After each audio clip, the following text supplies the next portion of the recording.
ओम शांति। अव्यक्त महावाक्य हैं 27/7/70।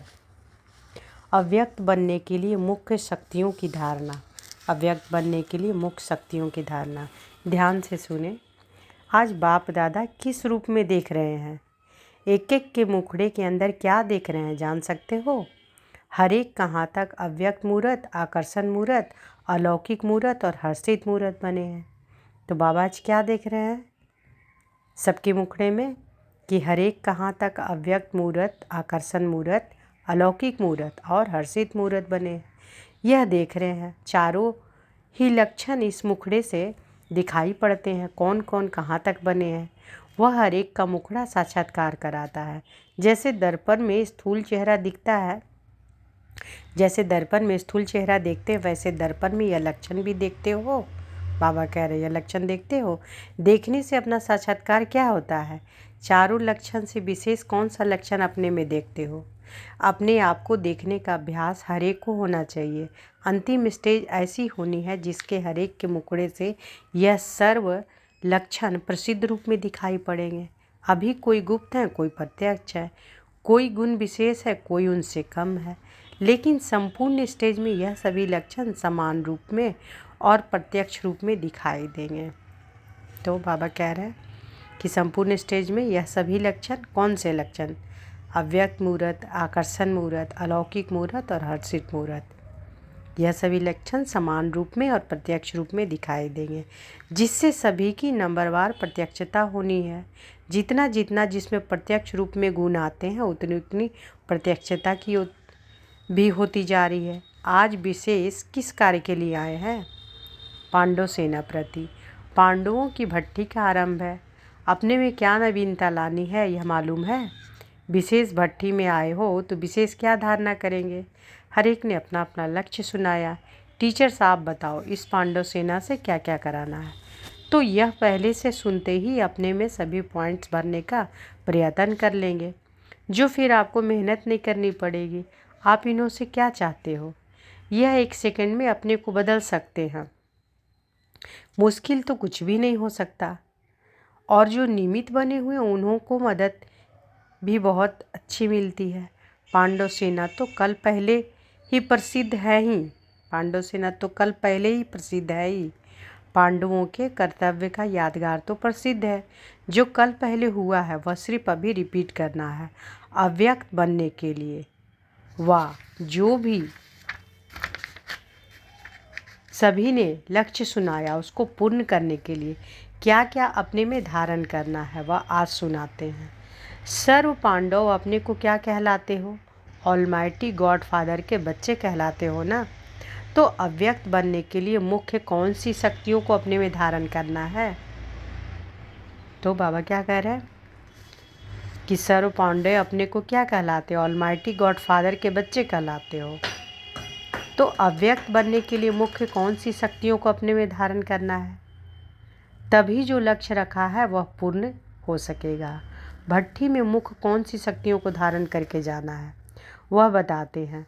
है तो बहुत, लेकिन मुख्य एक तो सहन शक्ति चाहिए, परखने की शक्ति चाहिए और विस्तार को छोटा करने की और फिर छोटे को बड़ा करने की भी शक्ति चाहिए।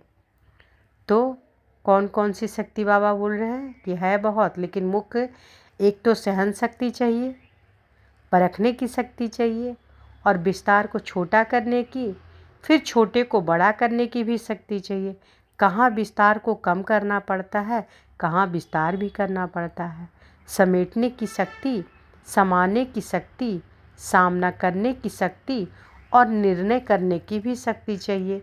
इन सब के साथ साथ सर्व को स्नेह और सहयोगी बनाने की, अर्थात सर्व को मिलाने की भी शक्ति चाहिए। तो यह सभी शक्तियाँ धारण करनी पड़े। कौन कौन सी शक्ति? बाबा बोले कि है तो बहुत, लेकिन मुख्य एक तो सहन शक्ति, परखने की शक्ति, विस्तार को छोटा करने की, फिर छोटे को बड़ा करने की भी शक्ति चाहिए। कहाँ विस्तार को कम करना पड़ता है, कहाँ विस्तार भी करना पड़ता है। समेटने की शक्ति, समाने की शक्ति, सामना करने की शक्ति और निर्णय करने की भी शक्ति चाहिए। और इन सब के साथ साथ सर्व को स्नेह और सहयोगी बनाने की अर्थात सर्व को मिलाने की भी शक्ति चाहिए। तो यह सभी शक्तियाँ धारण करनी पड़े, तभी सभी लक्षण पूरे हो सकते हैं। हो सकते भी नहीं, लेकिन होना ही है, करके ही जाना है। यह निश्चय बुद्धि के बोल है। यह निश्चय किसके बोल है? बुद्धि के बोल है। इसके लिए एक बात विशेष है, रूहानियत भी धारण करनी है और साथ साथ ईश्वरीय रूहाब भी हो। यह 2 बातें धारण करना है और एक बात छोड़ना है। वह कौन सी? कोई ने कहा रोब छोड़ना है, कोई ने कहा निष्पना छोड़ना है। यह ठीक है। कहाँ कहाँ अपने में फेथ होने के कारण कई कार्य सिद्ध नहीं कर सकते हैं, इसलिए कहते हैं निष्पना छोड़ना है, रोब को भी छोड़ना है। दूसरा, जो भिन्न भिन्न रूप बदलते हैं, कब कैसा, तो वह भिन्न भिन्न रूप बदलना छोड़कर एक अव्यक्त और अलौकिक रूप भट्ठी से धारण करके जाना है। एक अव्यक्त और अलौकिक रूप भट्ठी से धारण करके जाना है। अच्छा, तिलक तो लगा हुआ है ना, अभी सिर्फ भट्ठी की सौगात देनी है। वह क्या सौगात देंगे?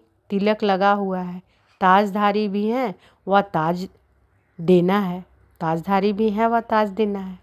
अभी अगर छोटा ताज धारण किया है तो भविष्य में भी कमी पड़ जाएगी। भट्ठी में विश्व महाराजन बनने के लिए आए हो, सभी से बड़ा ताज तो विश्व महाराजन का ही होता है।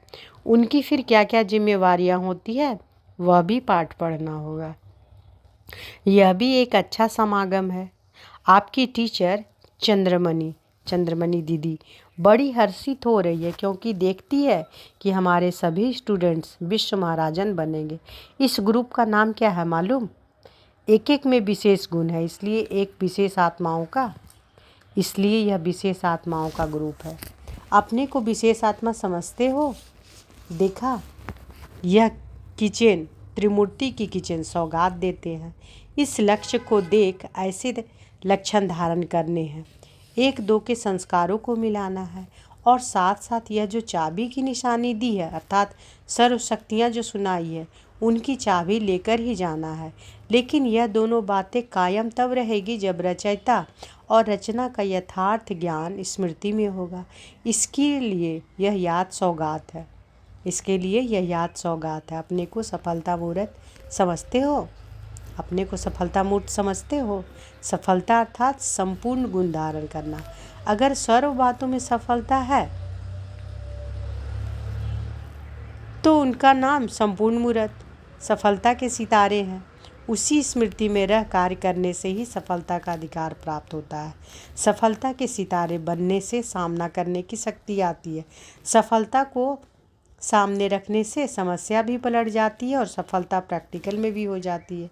समीप सितारों के लक्षण क्या होते हैं? जिसके समीप हैं उन समान बनना है। समीप सितारों में बाप दादा के गुण और कर्तव्य प्रत्यक्ष दिखाई पड़ेंगे। जितनी समीपता उतनी समानता देखेंगे। उनका मुखड़ा बाप दादा के साक्षात्कार कराने का दर्पण होता है।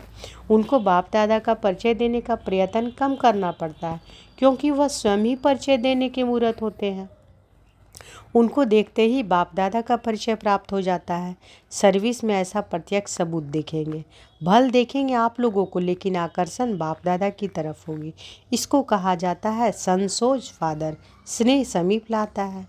अपने स्नेह के मूर्त को जानते हो? स्नेह कभी गुप्त नहीं रह सकता। स्नेही के हर कदम से जिसमें स्नेह है उसकी छाप देखने में आती है। जितना हर्षित मूर्त उतना आकर्षण मूर्त बनना है। आकर्षण मूर्त सदैव बने रहे, इसके लिए आकारी रूपधारी बन साकार कर्तव्य में आना है। आकर्षण मूर्त सदैव बने रहे, इसके लिए क्या करना है? आकारी रूपधारी बन साकार कर्तव्य में आना है। अंतर्मुखी और एकांतवासी यह लक्षण धारण करने हैं से जो लक्ष्य रखा है उसकी सहज प्राप्ति हो सकती है। अंतर्मुखी और एकांतवासी यह लक्षण धारण करने से जो लक्ष्य रखा है उसकी सहज प्राप्ति हो सकती है। साधन से सिद्धि होती है ना। सर्विस में सदैव संपूर्ण सफलता के लिए विशेष किस गुण को सामने रखना है? साकार रूप में विशेष किस गुण के होने के कारण सफलता प्राप्त हुई है? उदारचित, जितना उदारचित उतना सर्व के उद्धार करने का निमित्त बन सकते हैं। उदारचित होने से सहयोग लेने के पात्र बन जाते हैं। ऐसा समझना चाहिए कि हम सर्व आत्माओं के उद्धार करने के निमित्त हैं। इसलिए हर बात में उदारचित, मनसा में, वाचा में और कर्मणा में भी उदारचित बनना है। संपर्क में भी बनना है, बनते जा रहे हैं और बनते ही जाना है। जितना जो उदारचित होता है उतना वह आकर्षण मूर्त भी होता है। तो इसी प्रयत्न को आगे बढ़ा के प्रत्यक्षता में लाना है। मधुवन में रहते मधुरता और बेहद की वैराग्य वृत्ति को धारण करना है। यह है मधुवन का मुख्य लक्षण। इसको ही मधुवन कहा जाता है। तो मधुवन में रहते मधुरता और बेहद की वैराग्य वृत्ति को धारण करना है। यह है मधुवन का मुख्य लक्षण। इसको ही मधुवन कहा जाता है। बाहर रहते भी अगर यह लक्ष्य है तो गोया मधुवन निवासी हैं। तो अगर जो मधुवन में नहीं रहते हैं, मधुवन के बाहर भी रहते हैं और जिनमें ये विशेषता है ना, बाबा कह रहे हैं कि जिनमें ये लक्ष्य है। मधुवन वाले का क्या लक्ष्य है? लक्षण बाबा बोले मधुरता और वैराग्य वृत्ति। तो बाबा कहते बाहर रहते भी अगर यह लक्ष्य है तो गोया मधुवन निवासी हैं। जितना यहाँ रिस्पॉन्सिबिलिटी लेते हैं उतना वहाँ प्रजा द्वारा रिस्पेक्ट मिलेगा। सहयोग लेने के लिए स्नेही बनना है। सर्व के स्नेही, सर्व के सहयोगी। जितना जितना चक्रवर्ती बनेंगे उतना सर्व के संबंध में आ सकते हैं। इस ग्रुप को विशेष चक्रवर्ती बनना चाहिए, क्योंकि सर्व के संबंध में आने से सर्व को सहयोग दे भी सकेंगे और सर्व का सहयोग ले भी सकते हैं। हर एक आत्मा की विशेषता देखते सुनते संपर्क में आते वह विशेषताएं स्वयं में आ जाती है। तो प्रैक्टिकल में सर्व का सहयोगी बनना है। इसके लिए पांडव सेना को चक्रवर्ती बनना पड़ेगा। योग की अग्नि सदैव जली रहे, इसके लिए मन, वाणी, कर्म और संबंध, यह चारों बात की रखवाली करना पड़े। फिर यह अग्नि अविनाशी रहेगी। बार बार बुझाएंगे और जलाएंगे तो टाइम वेस्ट हो जाएगा और पद भी कम होगा। जितना स्नेह है उतनी शक्ति भी रखो। 1 सेकंड में आकारी और 1 सेकंड में साकारी बन सकते हो। बाबा पूछ रहे हैं कि 1 सेकंड में आकारी और 1 सेकंड में साकारी बन सकते हो। यह भी आवश्यक सर्विस है। जैसे सर्विस में और अनेक साधन है, वैसे यह प्रैक्टिस भी अनेक आत्माओं के कल्याण के लिए एक साधन है। इस सर्विस से कोई भी आत्मा को आकर्षित कर सकते हो। इसमें कुछ खर्चा भी नहीं, कम खर्च वाला नशीन। ऐसी योजना बनाओ। अभी हर एक में कोई ना कोई विशेष शक्ति है, लेकिन सर्व शक्तियाँ आ जाएंगी तो फिर क्या बन जाएंगे? सर्व शक्ति आ जाने से क्या बन जाएंगे? मास्टर सर्वशक्तिमान। सभी गुणों में श्रेष्ठ बनना है। इष्ट देवताओं में सर्व शक्तियाँ समान रूप में होती हैं, तो यह पुरुषार्थ करना है। अच्छा, ओम शांति।